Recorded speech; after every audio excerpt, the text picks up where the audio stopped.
ഞാനിന്ന് കരുണയുടെ അവസാന മണിക്കൂർ എന്ന് പറയുന്ന ബുക്കിലെ 9ാമത്തെ മെസ്സേജിൻ്റെ ആദ്യത്തെ ഭാഗമാണ് വായിക്കുന്നത്.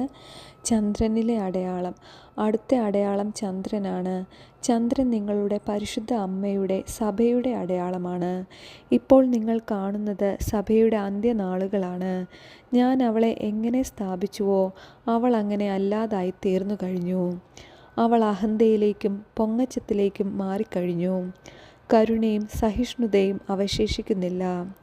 ചാരിത്രശുദ്ധി വിഷയാസക്തിക്കും അശുദ്ധിക്കും ധാർമ്മിക അപഭ്രംശത്തിനും വഴിമാറിക്കഴിഞ്ഞു. സ്വഭാവ നൈർമല്യത്തിൻ്റെ തിളക്കം അസൂയയിലേക്കും ദുഷ്ടമനസ്ഥിതിയിലേക്കും മാറി. ആത്മസംയമനം ഭക്ഷണാസക്തിക്കും അത്യാഗ്രഹത്തിനും വഴിമാറി. ക്ഷമയ്ക്കു പകരം കോപവും യുദ്ധവും ജനങ്ങൾക്കിടയിൽ ഭിന്നതയും നടമാടുന്നു. വിവേകത്തിൻ്റെ സ്ഥാനം അശ്രദ്ധ കൈയടക്കിയിരിക്കുന്നു. എൻ്റെ ജനമേ, ഇതാ ഞാൻ മുന്നമേ പറയുന്നു, എതിർ ക്രിസ്തു ആദ്യം വരും, അതിനുശേഷം വ്യാജപ്രവാചകന്മാരും.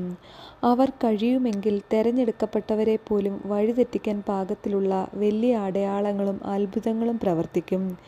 ഈ ലോകത്തിലെ ജനങ്ങൾ ദൈവത്തിൻ്റെ മുൻപിൽ കരങ്ങൾ നീട്ടുന്നതിന് പകരം ആഭിചാരവും ഭാവി ഫലപ്രവചനവും പോലെയുള്ള പിശാചിൻ്റെ പ്രവൃത്തികളെ ആശ്ലേഷിച്ചുകൊണ്ട് ദൈവത്തിനെതിരെ പാപം ചെയ്യുകയാൽ അവർ രക്ഷപ്പെടുകയില്ല. അതുകൊണ്ട് എല്ലാവരോടുമായി ഞാൻ പറയുന്നു, വഞ്ചിക്കപ്പെടാതിരിക്കുക.